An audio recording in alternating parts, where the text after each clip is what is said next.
Swayam Prabha. Digital India. Educated India.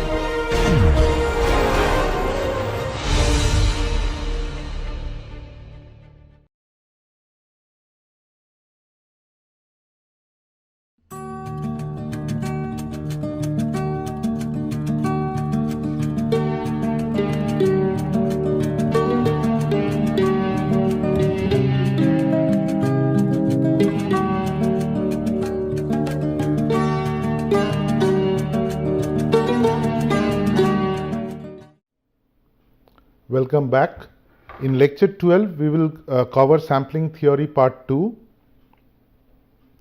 The concepts that will be covered in this lecture are on sample size, variability of population, degree of precision and confidence level, population parameter estimation method, and within that sample size for mean and sample size for proportion. So, when we in the last lecture we have discussed the different procedures for collecting samples or procedures for surveys. So, in this lecture we will cover different ways to calculate the sample size for a particular study. So, we understand that sampling error reduces with the increase in sample size. That means because we are using a sample instead of the total population. So, any estimate that we do with the data, for example, if we try to find the central tendency, the mean or the standard deviation, it is going to be different from the population or the total or the samples parameters are going to be different from the population parameters. So, that means there is some error in the estimate. So, this is called sampling error, and the more is the size of the sample, this sampling error gradually reduces. But that again, if I increase the size of the sample, it will incur more cost or higher resource for that particular survey, and we will incur both time and cost. And so we need to find the equilibrium between these two extreme conditions so that our sample is more or less accurate, precise, whereas at the same time it is not too large, so that it is almost so that we can reduce on the number of households or number of individuals that we need to survey. Sample size determination is not only based on statistical criteria but also on financial and logistical constraint. Now, sample size we can based on formula we can determine sample sizes, but it may be the number of samples that needs to be collected may be beyond the financial capability of the surveyor. That means, or the resource for that particular study is we don't have so much resource or money for that kind of survey collection, sample collection. So, that is where we need to be careful, or we can also reduce a little bit of the sample size following certain strategies, following certain procedures. So, only the statistical criteria is not enough. We also need to consider about the logistical, that means if that kind of sample can be collected or not, and the financial criteria as well. So, in the comprehensive mobility plan lecture, we have earlier discussed that around in Indian condition, because our cities are pretty dense, around 1 to 2% of the population can be surveyed for household surveys when we are doing any kind of travel diary or this kind of service. But in general, our rule of thumb could be said that around 10%, if it's for a smaller population or a subgroup of a population, we can stick to around 10% of the total population, and that is good enough, provided it doesn't exceed around 1000 samples or so. So, that means we can set a higher limit as 1000 or a limit of 10% of the total population that we are going to survey. So, 1 to 2% when we are looking at the entire city in an Indian context, probably a large or a medium sized city, but in case of small cities or for specific surveys, we can also target 10% of the total population. So, there are two ways we can determine sample size. Primarily, there are two ways. One is called population parameter estimation method, and the other one is hypothesis testing method. Now, population parameter estimation method is based on precision. Now, precision means with what precision measurement a study needs to be done. That means whenever we are doing a sample, how much precise should be my final results would be. So that is something which is very, very important. Or rather, if I have a sample, I estimate a mean for that particular sample, how precise should be the estimate of the mean from the actual estimate of the mean of the population. And the other one is hypothesis testing method, which is based on the power. And what it means is, first of all, hypothesis itself, the term means that we have two data sets, and we test them or compare them to find any sort of statistical relationship in between these two data sets. If there is no relationship, then we say that the null hypothesis is validated. So this is when we do the hypothesis testing, and from there also we can determine what kind of sample size is determined. And power basically means how small a difference should be detected and at what degree of certainty. So this is where it talks about that, okay, what should be the difference between those two population groups that we were testing earlier. So that is what hypothesis testing method is. But in this particular study, we will not focus on the hypothesis testing method, because we are primarily looking at travel diary surveys and all. So we will stick to population parameter estimation method. So sample size depends on primarily 4 factors. One is population size, then the variability of the population, then degree of precision required, and the confidence level. I will explain each of these factors one by one. So population size is obvious. That means the more is the size of the population, it may have a role on the total number of samples that is collected, but not always, because population size could be infinite, but that doesn't mean that we will collect the sample size would be of a number which is impossible to collect, means it cannot be very, very large. So population size do play a role in certain methods, certain formulas, or certain ways of estimating sample size, but not in all. And then variability of the population. By degree of variability actually means that the more heterogeneous a population is, it requires a larger number of samples and for the same level of precision compared to a homogeneous population. That means the sample mean is, we decide on a certain level of precision for that sample mean that we are going to for the particular sample that we are going to collect. And the more heterogeneous a population is, there is chance that we require a larger sample to make sure that the precision levels are fine.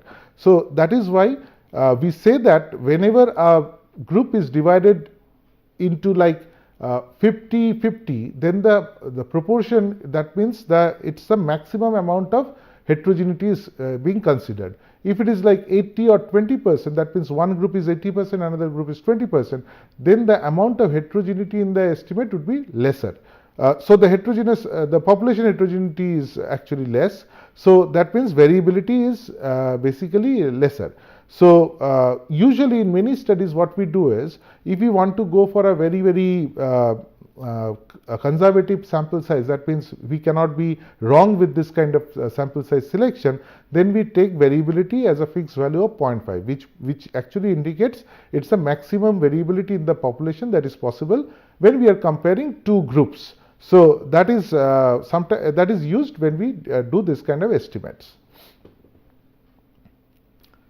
Then talking about degree of precision.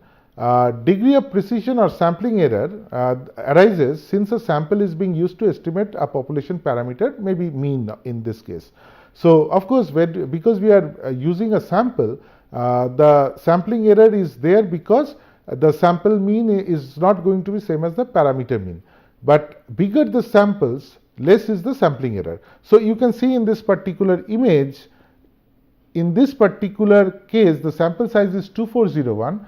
And we have taken a margin of error as 2%. Margin of error is error expressed, the sampling error expressed in percentage. So if the error is 2%, that means if we have a sample mean and there is the population mean, and the sample mean should be within 2% of that in either sides, plus minus 2%, then the sample size has to be of 2401, this should be the size of sample. So if the margin of error reduces, that means it could be plus minus 3%, then the sample size also comes down drastically to only 1067 samples. And it goes on, and if I say a margin of error is 10%, the sample size required is only 96. So here we can see that, okay, and once we know that, okay, this is the margin of error, that is, if I have a mean and all the sample means are distributed like this, the more is the sample size, more tightly it would be near the actual mean. So when the sample size is large, sample means are near to the population mean. So if I have population mean at the middle, then sample means would be near to that. When the sample size equals the population size, the standard error of the mean is 0. That means it would be same as the population mean. So confidence level or risk level is determined using normal distribution and the central limit theorem. So this is a very, very important theorem in statistics, and basically when we draw samples of n items from our overall population, which may or may not follow a normal distribution, and develop the distribution of the sample means, it increasingly becomes normal as the sample size increases. That means if I plot the sample means that we have obtained, we will see that the higher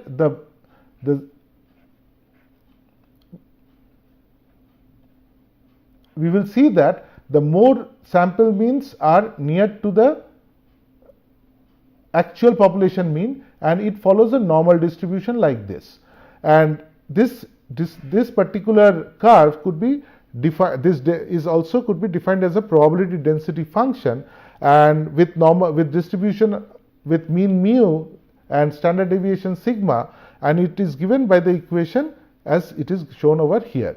So the central limit theorem states that if x1, x2, x3 and xn is a random sample of size n drawn from any arbitrary population with any arbitrary distribution having mean mu and variance sigma square, then the distribution sample mean, which is x, is normally distributed with mean mu and variance sigma square by n, provided n is sufficiently larger than 30.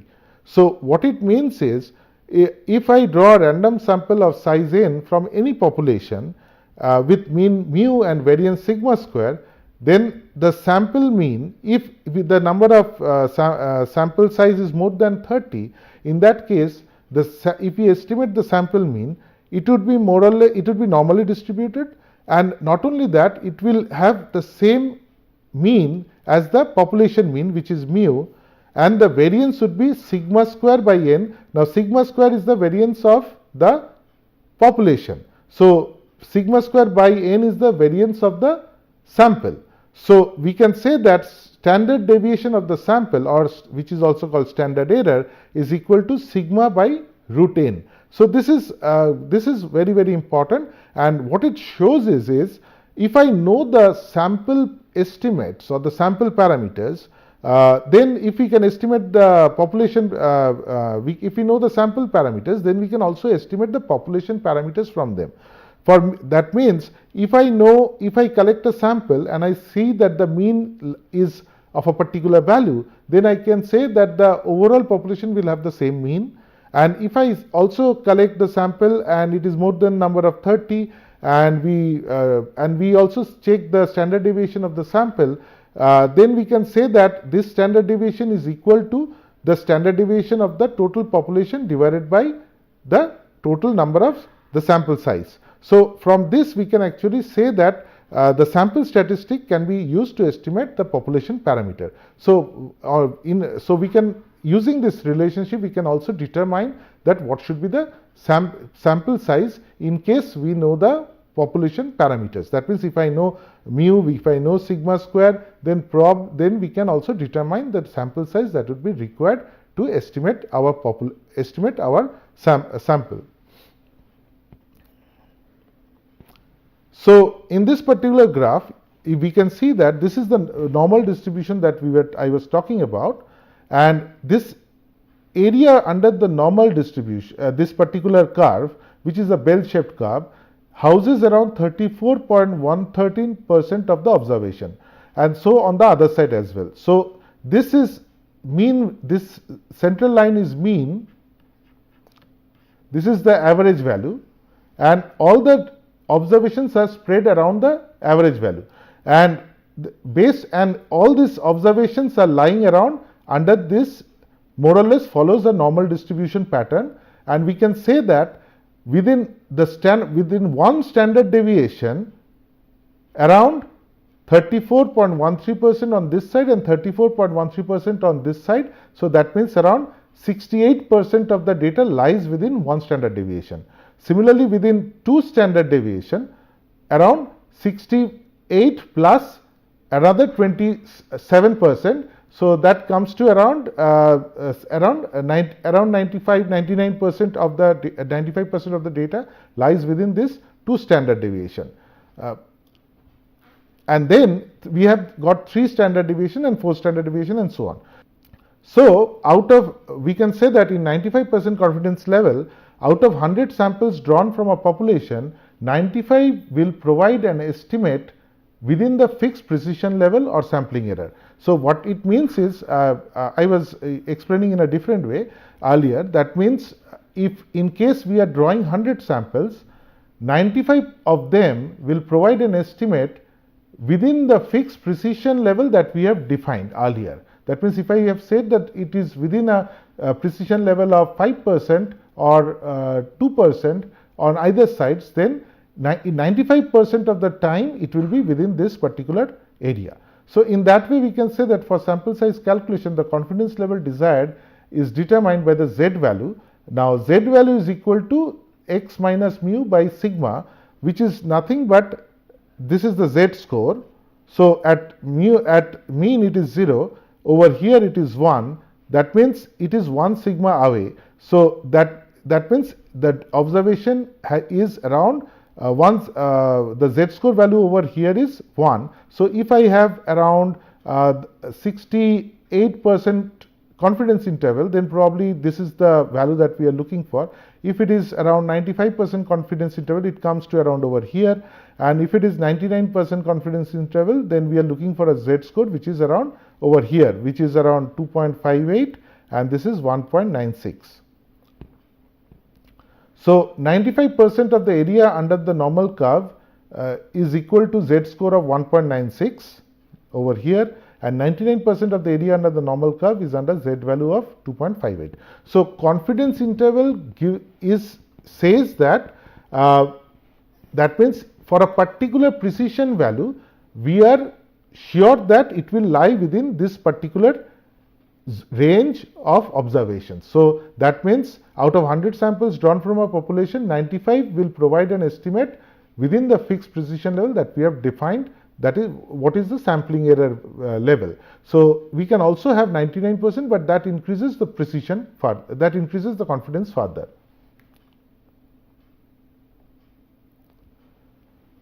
Now when we are talking about the population parameter estimation method, the term parameter is important, and here it means that these are the parameters of interest that we are talking about, and it belongs to the population. That means we either have to know the proportion of that particular of one attribute in the population, or we need to know its mean or the standard deviation for that particular population. So if I know these values, then we can estimate the sample size.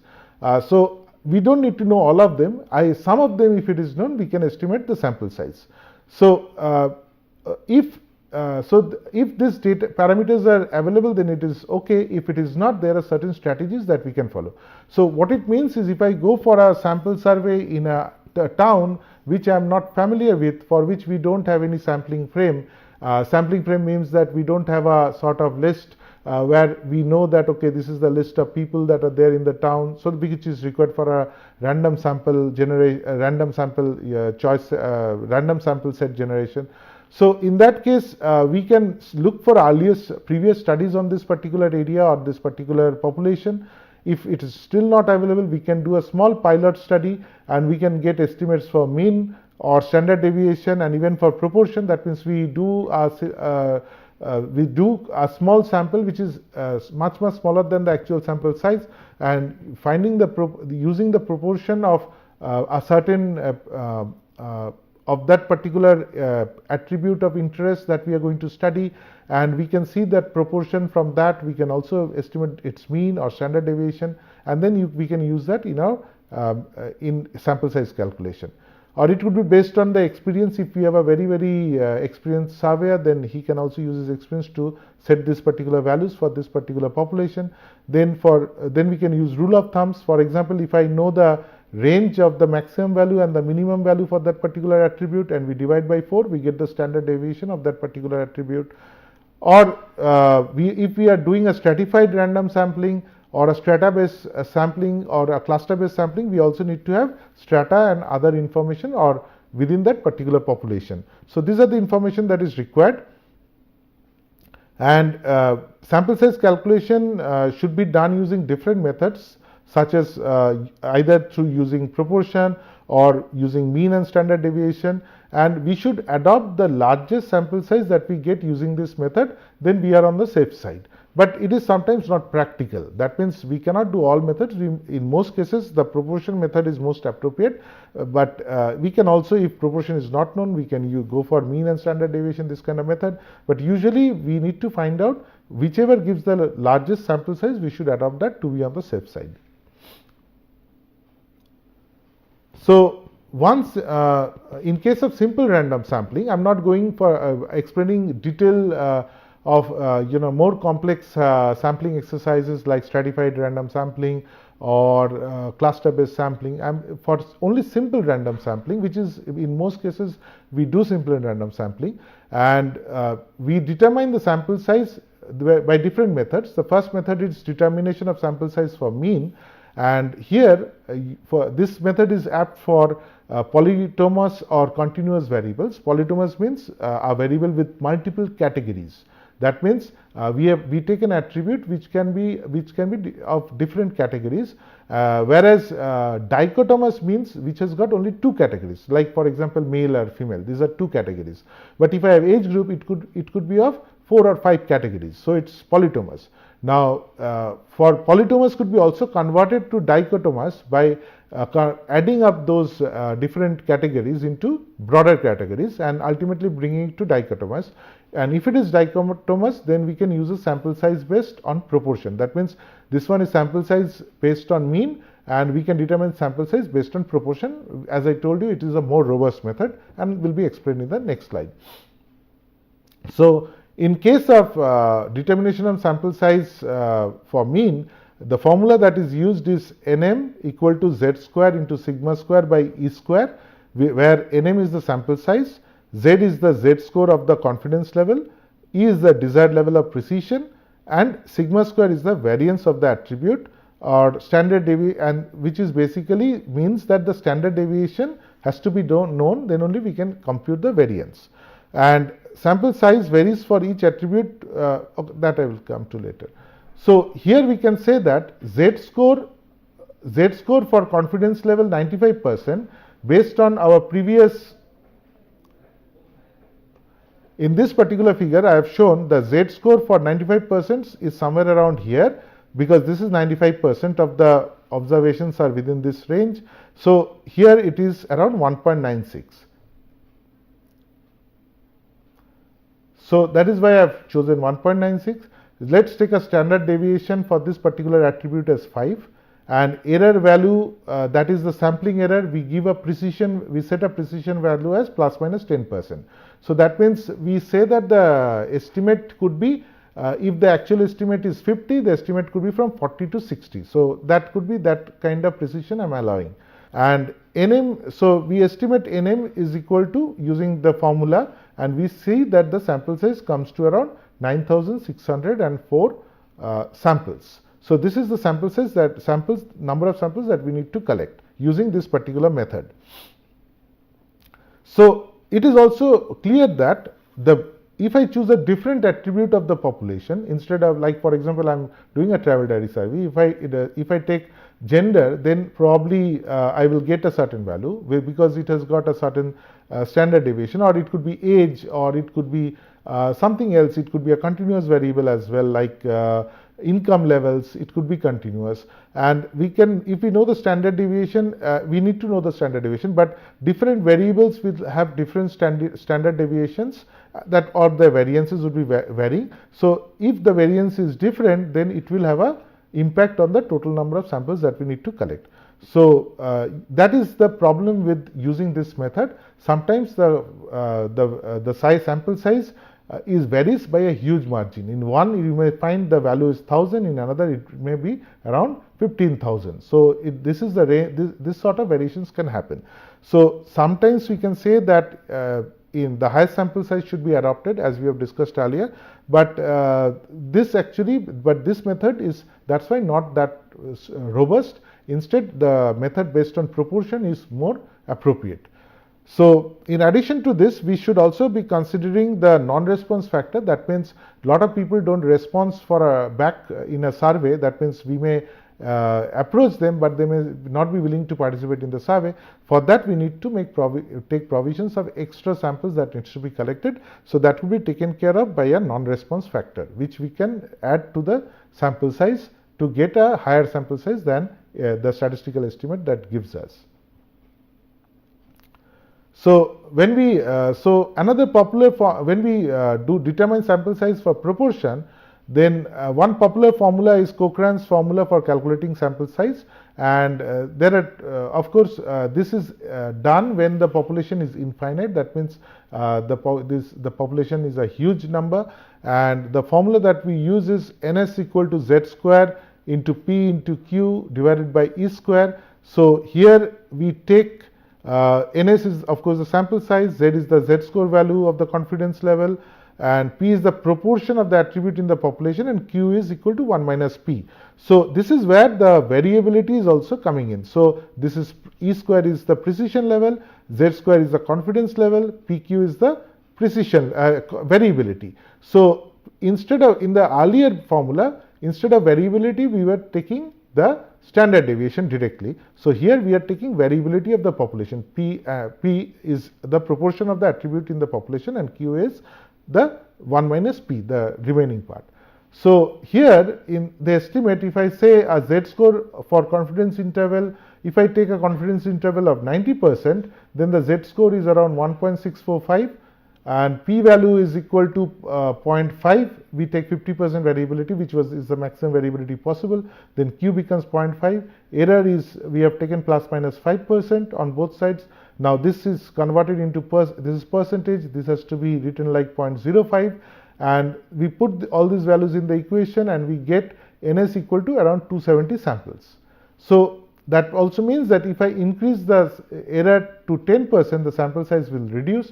If I reduce the variability, then also the sample size will reduce. So in this one, but at the same time, if I increase the confidence level from 90 to 95% or 99%, then the sample size will increase. So here I can show you that z-score for 99% confidence interval is equal to 2.58. So we have increased the confidence level, and we have reduced the variability level by saying p is equal to 0.8 and q is equal to 0.2. So 80% and 20%, that is the variability. Error we keep as same. We see that the sample size has increased to around 426. So this also means that the impact of confidence level is pretty high compared to variability. So the previous formula by Cochrane actually talked about when population size is infinite. But if I have a finite population size, that means we have a large population, but it's still finite, and we say that that means if the sample size estimated is more than 5% of the total population, then we need to incorporate a correction factor which can reduce the sample size. That means Cochrane also suggested that a finite population correction factor needs to be introduced if the population is of finite size, and it is given by n equal to ns divided by 1 plus ns minus 1 divided by caps n in caps, where n in caps is equal to the total population and ns is equal to the sample size determined using Cochrane's formula for infinite population. So using this, if I assume that the total population of a city is around 50,000, and based on the previous calculation, like we did over here, and like for Z score of 99% confidence interval, which is 2.58, and variability of 0.5, E value of plus minus 2%, we say that the total number of population that samples that we need to collect is 4160. So this population is approximately 8.3% of the total population. So by rule we can say that, by a thumb rule we can say that if the sample size estimated is more than 5% of the total population, then only the correction factor is utilized. So because it is 8.3%, we utilize, we add the correction factor, and when we do the estimate for correction factor, we find that n reduces to 3851, which is the new sample size. So that means if my sample size is infinite, then probably the total number of samples collected is a little less. So similar to the previous formula, in Yamane also proposed another formula where directly we can use population instead of the variability in the population. So here we can say that if we consider a confidence interval of 95% and the proportion of attribute of the population, we consider this as fixed at 0.5%, then then the Yemenes formula states that NT is equal to n in caps divided by 1 plus n caps n into E square, where n is the population, E is the level of precision, and NT is the sample size. So this is a very simple formula that also could be used, and if I put n equal to 50,000 with a E value of plus minus 2, then we find that the total sample size required is 2381. Whereas if I use error estimate or a precision value of around plus minus 5%, then we get error value of a sample size of 397. So you can see that increase in the precision increases sample size by a huge order. So we need to be careful what is the appropriate precision that we require. So in certain studies the precision level required may not be that high, so we can go for a 10% precision level. So it depends on what kind of study that we are doing. Finally, to conclude, we can say that for what we discussed till now is about the methods of sample size collection is for only random sampling, whereas for stratified random sampling we need to also consider not only the variances of the population but the variances of each subpopulation, the different stratas that are there or the clusters that are there, along with variability in the total population. So these are the things that we need to introduce, we need to study. So there are some new factors that gets introduced into the equation, which is called a depth factor, and this actually takes care of the sample of the subgroup variances and so on. So that could be, these are more complex sample designs, but overall if we have a larger area and if we have a urban area and we are doing a travel diary survey, we can go with the previous formulas that we have estimated, that I have shown in the earlier slides. And sample size also is not, many people have designed different formulas for sample size. That means there are no very hard and fast rules for determining sample size. It has to be dependent on the analysis that we are doing. So if we are estimating only mean and frequency of a particular variable from the sample that we are collecting, then the sample size could be much smaller. It could be of any size more or less. Whereas if we are doing detailed analysis, like we are doing regression analysis, we are trying to see how each of the exploratory variables impact the dependent variable, and we need to find those relationship, or we are doing analysis of variance. In that case we require more number of samples, where around approximately 200 to 500 samples could be appropriate. Like for logit regression, we have a standard thumb rule for around 350 samples that we need to collect. So these are the different rules, straightforward thumb rules that we can also use. And it could be also, as we have seen, that if the data is distributed normally, then we can have a less number of sample size, like around 30 to 200 for any kind of estimates. Whereas if the distribution is skewed, that means if the distribution looks something like that instead of a normal distribution which is more or less uniform, then you can understand that we will require probably more samples in case of a skewed distribution. So these are the different aspects that also influences sample size. So these are some of the references you can use for studying sample size. And to conclude, we can say that various methods and rule of thumbs are followed for sample size determination.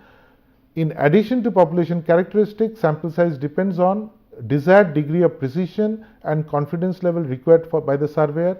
So that means that the more precise I want my results, more would be the sample size, and also confidence level, if it increases, then also we require more sample size.